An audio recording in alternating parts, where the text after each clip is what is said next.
Kendra, and this is Hooked by Happenstance Makes Monday, episode number 45, A Ways Off. So I like to begin my podcast every week. This is a fibery crochet related podcast, but I always like to begin with a word, or in this case, a phrase of the week that kind of sums up my week or has some particular connection, and then I like to explain it. So this week's term is a ways off, which, according to MacMillanDictionary.com, is a phrase meaning a long time in the future, later, someday, sooner or later, or a long distance away, as in distant, far apart. So, why choose a ways off as my phrase of the week? The main reason is that yesterday was Father's Day, and my father watches these videos, and he also has a great love of words, probably where I got my weird word quirks and such. And he actually called me this week because he had read the phrase a ways off, and it is a phrase that we use a decent amount, especially around here. He kind of always assumed it was a Midwestern-y thing because he'd been doing it since he was little. And it's not as common a thing for people to say in regular conversation, like in California, which is where he lives and where I grew up. But around here, it's real common, like used a lot, both in time and distance. So he thought it was interesting, and so he went to look up the history of the term or whatever, and decided he should call and tell me about it in case I would want to use it for a title at some point, that I should file that away. Well, I'm really bad at remembering to do things that I file away, so I'm just going to do it now, and we're going to call it a Father's Day present. So happy Father's Day, Dad! You titled the video! Anyways, there is really no interesting history, to be honest, and actually, it's difficult to even find definitions. The Macmillan Dictionary had the best definition. That was actually the most, in-depth, and that was a very light version, and it doesn't mean anything different than I thought it would. It means exactly the way people use it, idiomatically. Yeah, I kind of hoped it would have more to it. I had all of these things when he called and was kind of mentioning it to me in my brain. I was thinking there had to be some nautical thing to it, and maybe there was some, maybe way was not spelled W-A-Y. Maybe it was way, wait. No, a ways off just means a distance. But it also is appropriate for my week because while my office is almost complete, well, actually all of the building and structural things are complete, it is now a room. The arduous process of loading everything back in and then getting it to a place where I can actually put my hands on the things that I want, and I like the way it looks and all those things, feels a long ways off. I recognize that it probably won't actually be that long, but it feels that way. Because I know there's a lot of work ahead of me, even though I've already put a lot of work into it. As you can see behind me, things look a little different. Enjoy seeing the yarn like this while you can, because I am going to be sewing liners for the drawers, because as you can see, the yarn pokes out, and I don't like that, and also it's not protected from light or dust or animals or whatever, which is why I like having it contained, and I liked it in the drawers I had been in before, but now these, they roll so nice, but they do need their liners made, and I just need to sit down and sew it, which I now can do because I just this evening moved my sewing machine in here, which was very exciting. So I'm getting there. I have a few things I need to prioritize before the drawer liners, but they're not a long ways off, they're a short ways off from being done. So that is all I have to say about my phrase of the week. Now we'll move along to what is off my hook. I completed one thing this week, and it was kind of a random thing. I wanted to clean the floor in this room, and the funny thing is I didn't end up using the thing I made. I wanted to clean the floor in here, and my broom has some issues. It was kind of melted on my wood stove this winter, and then we've been looking for a new broom. They quit selling the broom that I like at my local grocery store, which I realize seems like really dumb, but I did not know I loved this particular broom. or that this was the perfect kind of broom for me until I was working at our cafe uptown a couple years ago, and one of the waitresses, who had been waitressing for years, was like, this is the best kind of broom ever. And I was like, you have to be kidding me. Like, a broom is a broom. And then I used it. I was like, no, this is the best broom ever. It worked so well. It put up with the grease at the cafe. It was just such a good broom. And so I got myself one. And it's durable and it lasts a long time, unless your husband melts it on your wood stove. And then also uses it to, like, sweep up construction debris. So, needless to say, my broom is kind of trashed. I'm on the hunt for a new one. I may have to turn to the internet at this point. But the problem is, the broom I like, I don't even know the brand. I just know what it looks like, and I know where they sold it, and I know they don't have a spot for it anymore. So I probably need to just ask, and they can tell me more info on it. But anyways, that's a really long story for a really short and simple project, which is this. So I also happen to have one of those Libman mops that's like plastic. It's kind of like one of those Swiffer things where you can bend the plastic and then you put the little mop head on it. And I like it for my mop because I can stick the mop head in, which is just basically a pad, into the water and wring it out and then put it on. But I wanted one to dust mop with, and I didn't like the head that I had, so I was like, oh, well, I will just make myself one, and I did.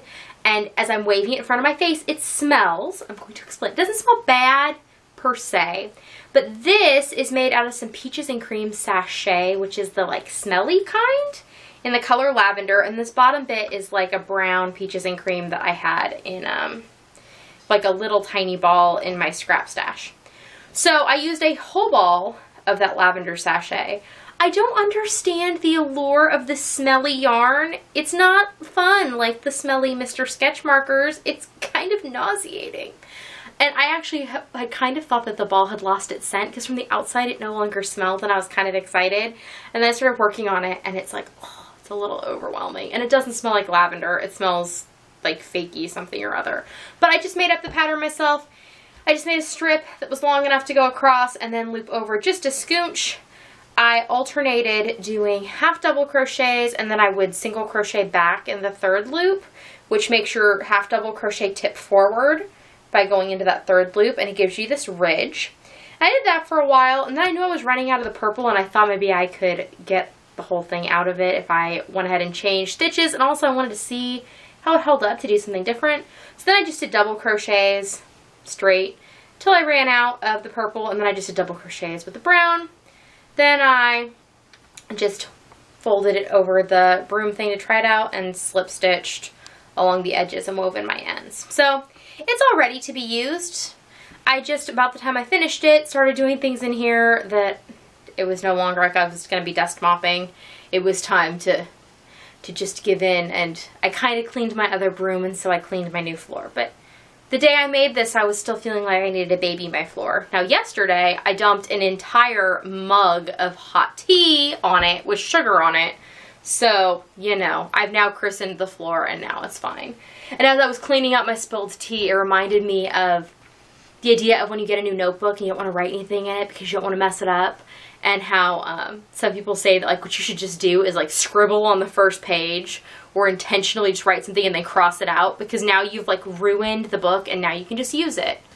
That kind of thing. So now I have didn't ruin, but I got the floor dirty and I cleaned it up and it was all okay. So now I can continue to use it. But again, kind of neither here nor there. My week has been very kind of neither here nor there, very all over the place. I have worked on very little, but I put a semi-decent amount of work into the things I have worked on. It's been very hot this week, and I've also been working in here, you know, playing with yarn, but not in the usual ways, in ways like putting it away, which is what I did last night. So, I showed you last time my cotton yarn scrap blanket, and I told you there were some revisions coming. And clearly you won't be able to see it as well as you could last week. So if you have not seen this project and are interested, I will throw a card up here to the last episode if you want to go and watch that. And then you can see me explain how and why I'm making this particular blanket. I can't explain why I have cat fur in my nose. Actually, I can. It's the 3 cats. That's why. So, I did make a revision. Can you see my revision? So, it was not laying squarely, if you will remember. And I realized that I started by just taking off the last 2 things I'd put on. So, this was the last strip. And I simply just pulled out the slip stitching along the end. I had also done some stitches like back and forth to connect it. I pulled that out too. And then I went and pulled this one out because I decided that this piece was wonky and causing me an issue. And actually, well, these will go in back in. This piece I don't think is going to go in as is.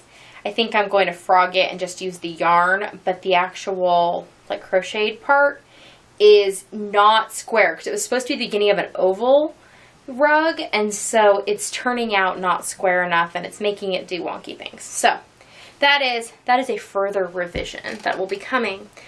So then as I was looking at things, I realized that this very first, I guess it's the second section, because the first thing I had done was put all these washcloths together. Well, then I had stitched all of these cozies together, including this one. And including these 2. Well, the cozies were like too wide for the space that I had put them into, and it was causing the whole thing to do weird shape things that I did not like. But conveniently, I put everything together with slip stitches, right? So I just went and pulled out the piece of yarn that was holding these strips together, and then I just kept going, and I removed one cozy, and it still wasn't the right shape. Then I removed another one, and now it will be the right shape. I just haven't had the oomph to go in and make everything fit again. But this will now, when everything's held out right, this is now the right number of stitches. So I just need to go and close this hole in, reattach this strip. I took numerous pieces off this end, which showed just how off it was, because I had, I think, 3 different balls of yarn here on the end that had gone further, which are not going to be necessary. And in fact, I might end up pulling out some of this orange stitching. I'll know when I actually get to putting it all together. But it was a pretty big revision, but I think it's going to make this blanket much, much better. And that will make me happy, because what's the point of doing it if I notice there's a gross error in it in the process, I will always notice that error. Like, I've accepted this is not going to be a perfect blanket, and I'm totally okay with that. In fact, I think it's part of the charm, but it needs to be close-ish. Alright, and then there is one more project that I have been working on. I actually put a decent amount of work into it. There was one night where I spent a decent amount of time looking for the hook, only to realize that I was looking for the wrong size hook, is why I couldn't find it. So, I am working on my Khaldun cardigan from Heidi May of the Velvet Acorn. This is made using some random yarn that I got in mill end bags from Joann's, and a J hook, in case I need to reference this in the future. It's using a J, well, at least right now it is. That's the other thing, is it uses multiple hooks, so this is where I'm at. Last time I talked to you, I believe I had split for the sleeves and had done just a little bit. Well, I have finished all of the body of the sweater, and I think I have. I was like falling asleep the other night when I got to the bottom. I really, really, really wanted to get that part done so I could move on to the bottom ribbing, but then I gave in to sleep, which sometimes you just gotta do. And I have not tried it back on yet. I probably will tonight. Well, maybe not, maybe tomorrow, just to see how I feel about it. And if it's long enough, then I will put on the ribbing and then keep moving along with that. So I'm happy with this. This is going to be a nice lightweight cardigan. This yarn is lovely to work with. It's super like smooshy and soft and has a nice sheen, and it stays nicely plied, which is not always the case with yarns that have like kind of a sheen to them. I find that a lot of them are real splitty, and this, if you have to really work, it's got a really tight ply to it. You have to really work to open it up. So I do enjoy that, and I am enjoying the pattern. I like the way it's written. It helps that this is not the first Velvet Acorn cardigan pattern that I've made. They're all, you know, written in a similar style, so once you figure it out, it's easier to follow along. And that is all the things I have made this week as far as crocheting. I've done other crafty things. I've done other stuff. There's been other things on the channel this week. Peachlet is back to join me from now through the fair. She's just back to join me in general because she's moved into her new digs now that the office is done. She hasn't quite figured out where she wants to live yet. For right now, she's hanging out with all my journals and adult coloring books. So she's pretty happy on that shelf for now. But she might get a place with more prominence at some point. We'll see. Anyways, she is helping me to pick which projects to focus on for the fair. I already decided what the projects are going to be. I've made a list. She's just helping me decide what order to tackle them in. So those will be coming up in the coming weeks. If you have missed out on the 2 that I've already posted, you can go back and check those with a top and then a cool repurposed window painting, which I give you some fairly specific details on how to do in case you're interested. I like the window paintings because the way I do them on the back, you can actually use the front side of the glass as like a whiteboard. So you can write on it with dry erase marker, which is pretty fun and actually makes it kind of functional. I hope that you all are having a nice week and have gotten some things done in your crafty life. And I hope that the next time I see you will not be a ways off, but rather will be tomorrow when Peachlet and I will be coming by to tell you what the next thing is we're working on. I'll see you all next time. Bye!